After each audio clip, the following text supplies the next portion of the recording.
So, Vian, if you could please start off by giving a quick introduction to yourself. If we could each then have 30 seconds, and then we'll go into the subject. After you, Vian. Thank you, Walid, and hello everybody. We've got the before lunch slot, which must be the worst slot of all, so we'll keep it brief.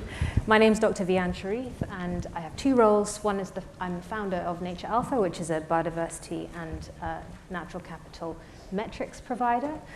And I'm also head of FNZ Sustainability. That's a $1.5 trillion wealth technology platform that works with the likes of Aviva, Santander, Aberdeen to show the impact of investments to retail investors on the things that we care about and nature very soon.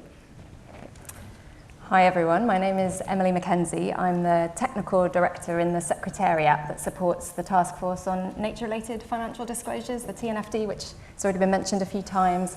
So I'm supporting that task force in developing the framework.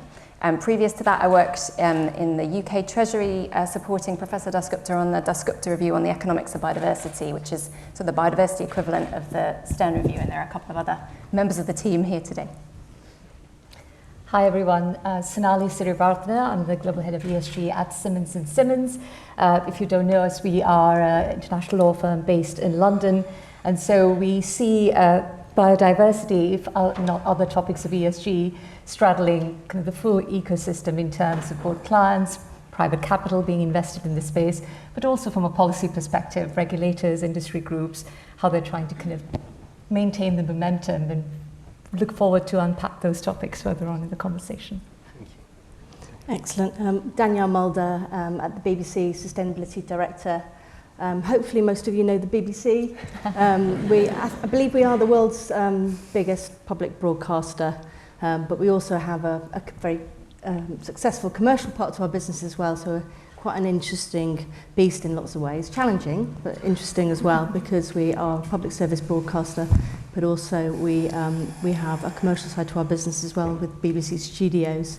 So my role as Sustainability Director is to get our position on sustainability right, and we have three elements to that, which are net zero, nature positive, and people positive. And happy to discuss. Thank you.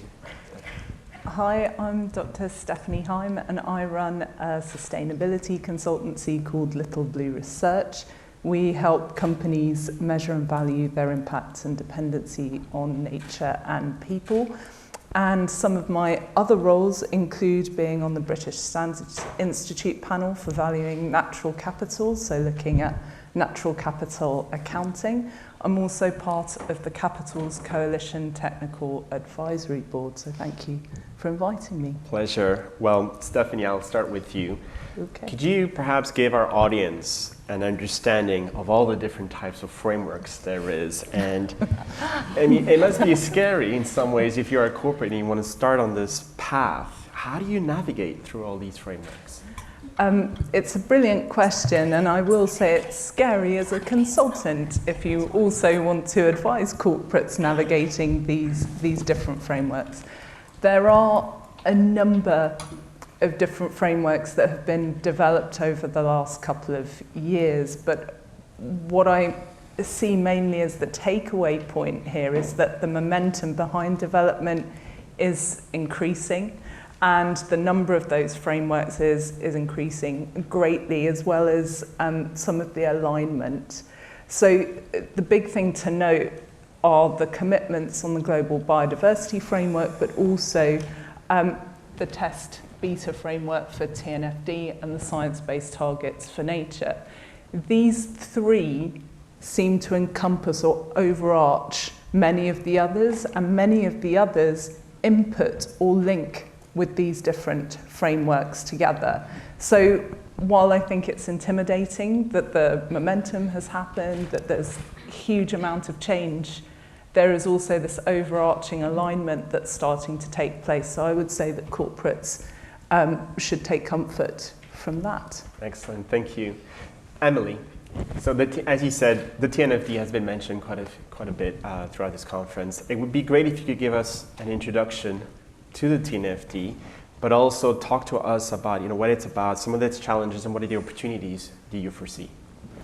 Yes, thanks very much. So the 101 on TNFD. It's a risk management and disclosure framework. The TNFD, the acronym, is inspired by our sister organisation, the TCFD, which created a disclosure framework for climate-related risks. And Ralph Chammy had the nature-related risks on the other side of his slide. So that's what the task force is developing a framework for. It's being developed by 40 task force members. You've heard from a couple of them this morning, from corporates, financial institutions, and service providers. So it's a market-led initiative, as TCFD was, developing a voluntary framework. But we're supported by governments, the G7 finance ministers and climate and environment ministers, and we're part of the G20's Sustainable Finance Working Group, and work very closely with a number of knowledge partners, leading science organisations, and the standards bodies to help make sure that what we're developing is science-based. So that's the who. What we're developing has really three core components. The first is a set of core concepts and definitions, drawing on the best of what's already out there. So there's a consistent language for understanding nature-related dependencies, impacts, risks, and opportunities. So we have this common lingua franca, like we do for climate. The second core component is what TCFD produced, which is a set of recommended disclosures, what should be made transparent by corporates and financial institutions about the way they're interacting with nature and the risks and opportunities that are emerging from that. And the third is something that TCFD did not produce, but the market told the task force was needed. Nature is new, it's complicated. The last panel emphasised that complexity. So we can't get going with disclosures unless you give us an assessment framework, just to help us get started. So we've also developed something we call the LEAP approach, which could take you through some simple phases for assessing your dependencies, impacts, and the risks and opportunities that emerge for organisations based on that. And that, as Stephanie said, is really building in the best of what already exists from the Natural Capital Protocol, from the Science Based Targets Network, from existing standards developed by GRI, by TCFD itself, by CDP, all of these other organisations that have got fantastic work on metrics and targets. We're consolidating to create a kind of globally integrative framework, just as TCFD did, to try to create that consistency and ease of use. So what we're doing should seem familiar, especially for organisations in this room that might be reporting against TCFD. By design, we've built it along the same 4 pillars of TCFD, because we know over time, again, Ralph emphasised this too, that climate and nature are connected and the market wants to move towards integrated reporting. So we're doing that by design to help that. And I think what's been really exciting for me about being involved in this is how we're doing it. I mean, exciting is a positive spin on it. It's been like being on a very, very fast running machine, because we followed what we've called an open innovation approach, using the language from software development. So we've held ourselves to task for every 3 months to put out a beta version of the framework. So we've actually made huge progress already. Our final beta version of the framework will come out in late March. And each time we get feedback, open to feedback from anyone, you can all go to our framework website, review the material we've got already, and provide us with framework in the next 5 minutes. You go onto our platform and give us that. Then our team consolidates that, shares it back with the task force. We listen, we learn. Particularly, we're learning from pilot testing. So we have now nearly 200 organisations that are pilot testing the framework. So we learn by doing, which is another principle for TNFD. One is to be science-based, but the other is to be practical to implement right now, so everybody can act and start somewhere. So that's really helping us to learn by doing. And you asked about challenge, so that's what it is, how we're developing it, who's developing it, but you asked specifically about challenges and opportunities. So I suppose I'd mention 2. One, building on what was on the previous panel with mentioned by AXA in particular around data and metrics. So when I first began with the task force, a common sort of complaint or worry would be, what if is the data available? The market's concerned about how do we get started? What do we measure? Have we got the data and platforms? And so it's been really exciting to kind of crush that misconception. And it's great to sit next to Vian, who's one of the kind of organisations that's developing these data innovations. Because actually, we've developed 3 hypothetical case studies that walk through the TNFD framework. And you go through every step and say, yes, there are some gaps, of course, but there are also plenty of existing tools, innovations, data platforms to enable you to get going. So yes, we can progress, but we can all get started. So that's, yes, a challenge, but it's also a huge source of opportunity for data and innovation. Same on metrics. We did a landscape assessment of what was out there on metrics. We found 3,000 and then stopped counting from all the different standards. We consolidated those into a list of 100 metrics that related to impacts and dependencies. And we're now holding our feet to the fire to say, okay, for disclosure, what would be an even smaller set? So these things are challenges, but they're also opportunities. And building on what Stephanie said about this convergence in the market, another thing we hear is it's very confusing. There are all these frameworks out there. What we hope TNFD is aiming to do is to simplify that and to make it practical to implement. And I see the same pattern emerging that Stephanie mentioned with the global biodiversity framework from the Convention on Biological Diversity, giving us that overarching umbrella of global targets, just like the Paris Agreement did. TNFD providing a globally consistent framework. Standards in development, we know that the ISSB is developing their global baseline, which will be very important. Europe is leading on looking at jurisdictional standards. So we're not a standard setter, it'll be up to standards, but we're providing that consistency. And then of course, I totally agree with Stephanie that the Science-Based Targets Network is, like SBTI did for climate targets, is really innovating on nature targets, and we link to their work. So there's challenges, yes, but in every case, I think opportunities emerging from them. Of course. No, thank you very much for that, Emily. And just before move to Danielle, Vian, I'd love to get your point of view with regards, you're participating within the TNFD, and what is your views, from the role of the frameworks, and also if you have a minute, I'd love, perhaps for you to say, you just came back, from Namibia, perhaps, to say, well, how does this come back to the reality of what's happening on those grounds? Sure, thank you, Walid. And I'd just like to say, in response to Emily, it's actually really hard to imagine that we would be here without the TNFD. I started on this conservation journey in 2009. I did asset management for 12 years. I did philanthropy whilst I was doing asset management. I did the PhD doing finance, and then moved into sustainable finance. And in 2020, when the TNFD was just an idea, it was a group of individuals who said, nature's important, it's systemically important, but I think the TNFD has given us a focus as a global community of different stakeholders to drive this message home, and I'd just like to commend that work because it's extraordinary. The difference in where we were in 2020 compared to where we are today at the start of 2023 was exemplified at COP15, where the finance industry had a presence that was unprecedented. And what's different about today, exactly as some of the panelists have mentioned, is that this isn't going to be perfect, and no one expects it to be perfect on day one. But you're engaging with this topic. Look at everybody in this room. You're engaging with this topic. We're looking for solutions. We know that on day one, these are going to be the solutions today. But the technology that we have available to us that was different in 2010 when we set the Aichi targets and didn't make any of them, the difference today is that we do have technology, we do have data, we can combine it, we can process it in ways that we never could before, and commoditize that in ways that we never could before as well. And there will be a lot of innovation in this space, but it's a fundamentally different landscape from where we were in 2020 and where we were in 2010, which gives me hope. Thanks to everyone who's made it possible. Yes, Walid, I was in Namibia, having not been back to sub-Saharan Africa for 4 or 5 years, because we've been working on this project where we're trying to bring together a baseline set of science-based metrics that talk to the TNFD's requirements, that help to bring in some of the geospatial data that's available.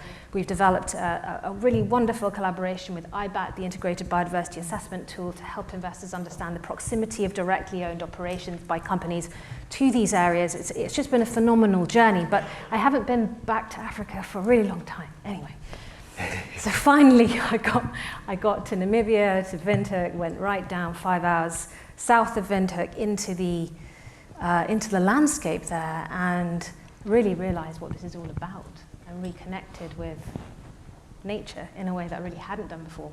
By the way, there's no Wi-Fi there, there's no data there, so if you need a break, I recommend it. No one can get hold of you.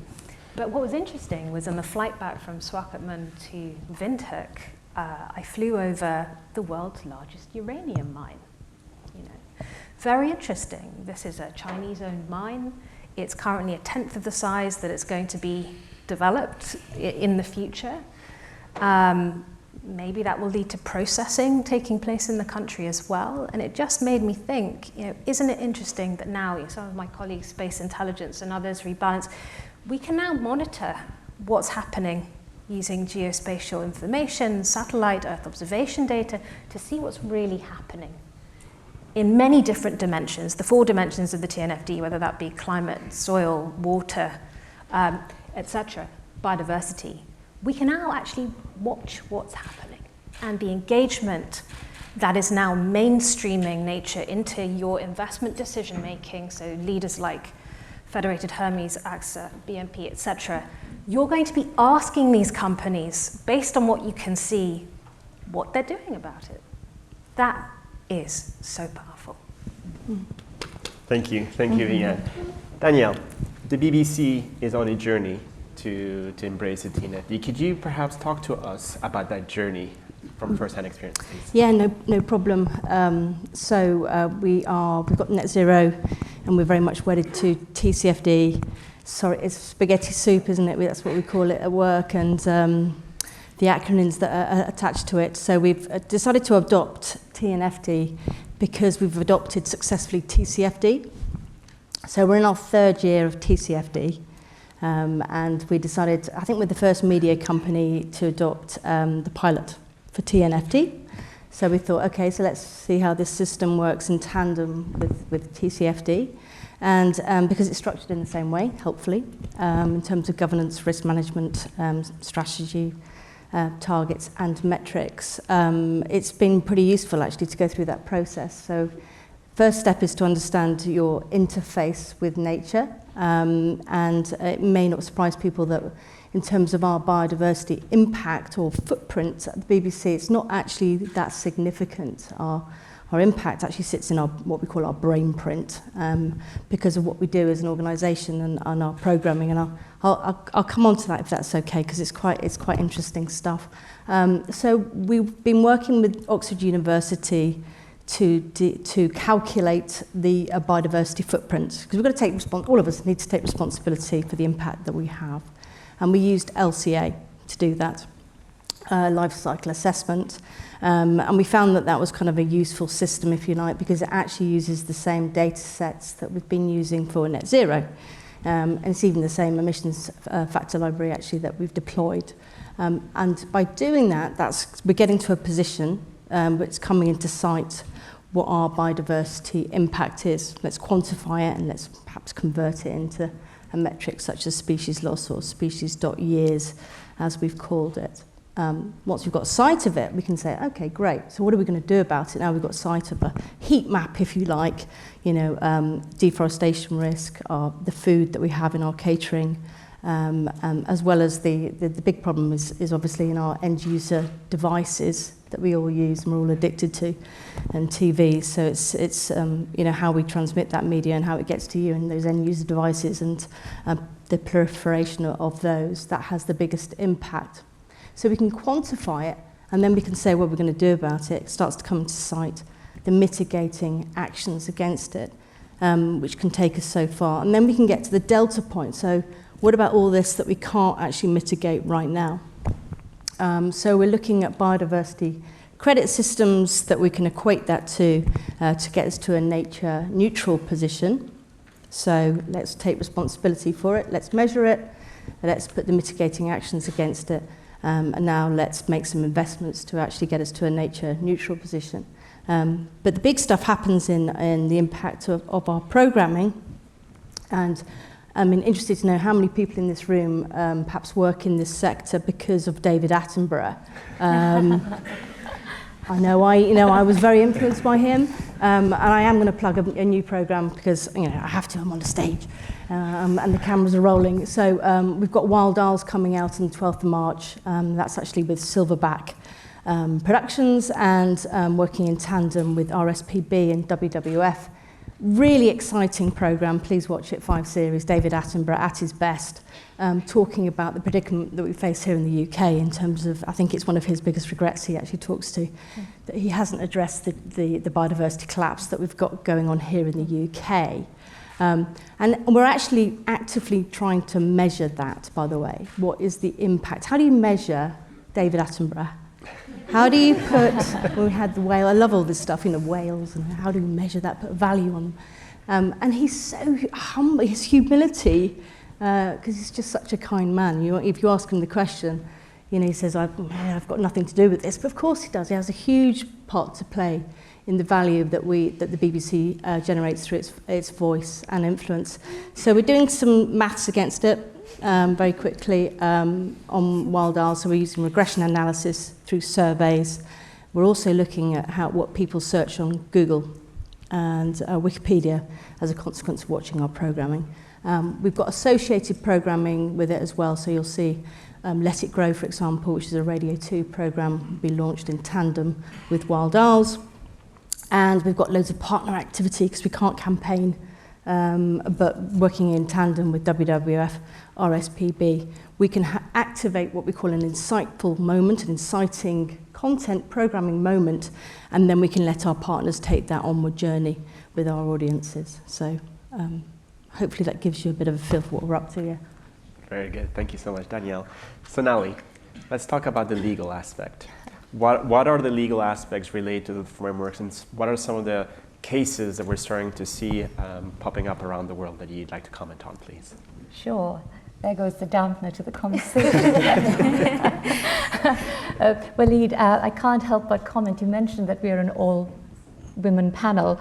I think we're balancing out the exclusive male portraits on the wall. Yeah, Yes. I noticed those. There is hope in the future. Look, thank you so much for having me and for having us here today. The legal aspects, so it's a curious thing, as I'm sure you're aware in the media and elsewhere. The subject of greenwashing is a topic that keeps coming up. Of course, climate has been the forefront of the conversation, but with the focus shifting to biodiversity, and rightly so, the legal aspects are part and parcel of that conversation. And by that I mean both the regulation as well as how it's manifesting in courts of law. I have said before, the road to greenwashing is paved with good intention. I don't think anyone sets themselves out to, misinform or, go about to deceive investors in terms of what their objectives are.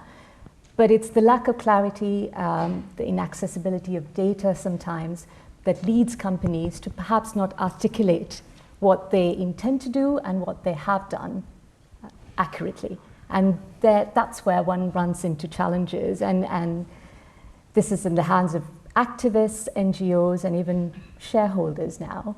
We see that increasingly lever of litigation is being used against corporates who are holding themselves out to either products and services, not just finance, but also products that they're bringing to market that appear to focus on sustainability.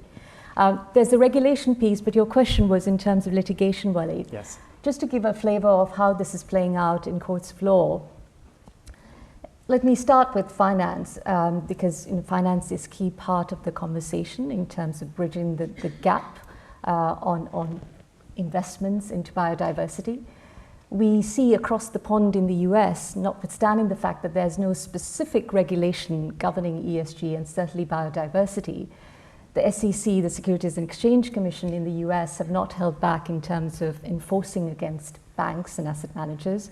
There were fines imposed last year against Goldman Sachs, against Boney Mellon, in terms of them not articulating the methodology that was followed for their sustainability-focused funds. And closer to home in Europe, we know in Germany, the regulator BaFin launched a dawn raid against DWS, the German asset manager, and that resulted in the resignation of its CEO. So clearly, from a financial perspective, from a finance sector perspective, their feet are held to the fire by regulators, and intentionally so. We also have the case, not just in terms of the financial regulators, but also advertising standards agencies. So the ASA in the UK held HSBC accountable for misleading advertisements. In the UK, you may know that, that at bus stands you have these kind of billboards adjoining the two ends, and HSBC happened to have two adverts, one which they said they were financing over 1 million of green financing, and the other that they're planting over 2 million trees. The ASA received several complaints by clients, consumers, and they ruled that the pictorial depiction and the wording did not disclose that HSBC actually has quite a large financing book in terms of oil and gas. And that resulted in HSBC being asked to remove said billboards. But certainly it set a precedent for other organizations, not just financial firms, to really take care in terms of how they're articulating and presenting themselves. So that's finance. A more interesting development, I would say, and more impactful in terms of the corporate sector at large, is what's happening in France. So there was a mention earlier that France are front-running the conversation on the regulatory side, certainly so, because they have introduced a law called the Vigilance Law. This was in 2017. And this year, we see that there are cases being brought on breach of those regulatory requirements, because the law specifically requires corporates to issue an annual statement that sets out their identification of key risks against the environment and human rights, and the steps that they're taking to prevent severe risks and harm. And Danone, which is the milk producing company that you might be aware of, are being taken to court by NGO, including Planet Earth, to say that their annual publication does not reference their use of plastics. It's silent on their use of plastics, and therefore it's not fit for purpose. And they require Danone to publish a new report that sets out how they're looking to remediate that, and also their deplasticization strategy. That's a term for you. And it just doesn't stop there, because these same group of activists have written to 9 other large food and retail companies, including the likes of Carrefour, Casino, McDonald's in France, Nestlé in France, to say that they would be instituting or looking to institute similar actions against them should their annual publication fail to pass muster. So we see that activists certainly are very much vocal and willing to use the litigation lever. I would leave you with one other point to note, that it's not limited to activists. I'm sure you would have read the papers in terms of Shell, the directors of Shell being now taken to court in the UK. So shareholders are also mobilizing their power to say it's not just the fact that you have to deliver a return, but also as a shareholder, you require your directors to assess the impact of your company in terms of oil and gas, and also have a credible net zero pathway. But we expect that analysis to very soon also extend to biodiversity. And once the directors themselves are held accountable, the nature of the conversation, we suspect, will change because it's no longer a corporate, but actually individuals being held to account. Excellent. No, thank you so much, Sonali. Now, we've got just under 10 minutes left, so I want to give each one of you just under 2 minutes just to reflect on what has been shared, or of anything that you feel the audience should be aware of to share it. So, Stephanie, would you please start it off? So, I think what I would do is echo a number of the panels from earlier, a number of the discussions about getting started. And the reason I would echo it is because in order to include nature in this way in either corporate decision making or financial decision making, it's going to take a bit of time. So what's not going to happen is you get to when you absolutely need to report and you switch it on and it's there. So I see that getting started as a really important piece of this puzzle. The other point I would make, there's been a lot of talk about targets, metrics, which ones are right for me, which ones aren't. I would say, my analogy I always use is computer systems.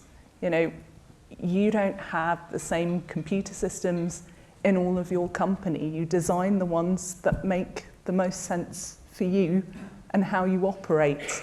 Nature and its systems and how you use them, how you impact and depend on them as a company, as a financial institution, it has to be designed in a way that fits with your organisation. And that's a slightly different way of looking at it. But if you embrace that opportunity, then you're not waiting around for the one metric or the one rule or the one way that we're all going to have to wait for before we can get going, and it will be easily fixed. So those would be my reflections. Thank you, Stephanie. Danielle. I think have some fun with it, to be honest with you. It's quite a technical sort of topic, isn't it? And the frameworks can be quite dry, and CDP and all the language that's used and getting this right. But you know, we're breaking new ground, and I often say to the team, you know, this can feel uncomfortable because we're building the aeroplane as we're flying it. But actually, I love that stuff. I mean, I just love that kind of like, what are we going to do next? And you know, we're very lucky that we get access. So we are working with EY on our TNFD response. They have a tool called the Nat tool. We've mapped all of our BBC sites against that tool, and we're looking at how they interact with biomes and ecoregions. So proximity to that. I've learned this week about the drone technologies that military spec go into the air so high you can't hear them buzzing, the wildlife can't hear them buzzing. More importantly, the poachers can't hear them buzzing as well, and they can't see them, that you can use to sort of protect you know, game parks in Africa. Quite a small investment actually, and they run off battery power as well, so you can plug them into solar. I thought, this is neat.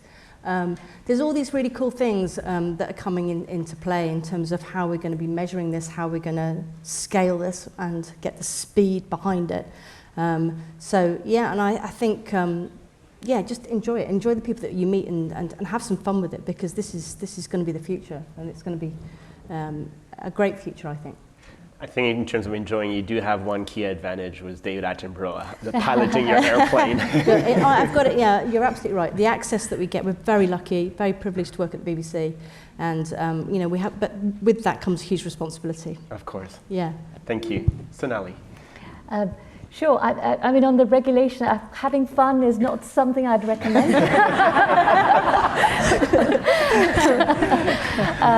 But I would say, look, clear, credible, consistent. The frameworks will evolve. The science will become clearer. The data will become more accessible. So it's perfectly legitimate to say, look, your approach, whether that be investment products or services, that you continue to evolve. Absolutely fine. Just be clear and credible in terms of how you present yourself. And then, you know, the whole litigation fear, etc., falls away. Because at the end of the day, regulators want to direct more investment into this space. The challenges we have are beyond the capacity of philanthropy and government. So private capital is a necessity, but they want to make sure that it's done with credibility. The other point I would say, it's almost a call to arms, if you will. Today marks a really critical day for the blue economy, because it's the start of the New York conference on the High Seas Biodiversity Treaty, which has been negotiated for the past over a decade, I think. Hopefully we'll come to some form of agreement, because I mean, the high seas, which are essentially beyond the territorial waters of countries, represent 2/3 of the ocean. So it's a pretty critical development. I implore you to follow it, and also a call to arms to say, if any of you are working in the blue economy and are interested in doing more in SDG 14 in particular, please do get in touch, because we would love to build a small coalition, if you will, of people who are working in this space, because I feel there's much more that can be done on SDG 14, life below water. It's the most underinvested sustainable development goal, and so it would be great to join forces where we can to make headway. Thank you, Sonali. Annalie. well, I've got some added complexity for our metrics framework, because we now have to measure the impact of David Attenborough, which I'll take back to the team and the task force today. Yeah. And I also now have a new way of describing the huge gratitude I know the task force and the Secretariat feel to the pilot testers like the BBC, because I sometimes feel we're building the plane while we're flying it, but I now realise we're not really flying the plane, it's the pilot testers who are flying the plane while we're all building it, so thank you very much. But yeah, I think maybe I can just make a specific plug for next steps, if that's okay, because we have the TNFD framework, as I said, one of the most inspiring things about being part of it has been how collaborative and open we've been building this together with a huge and growing community.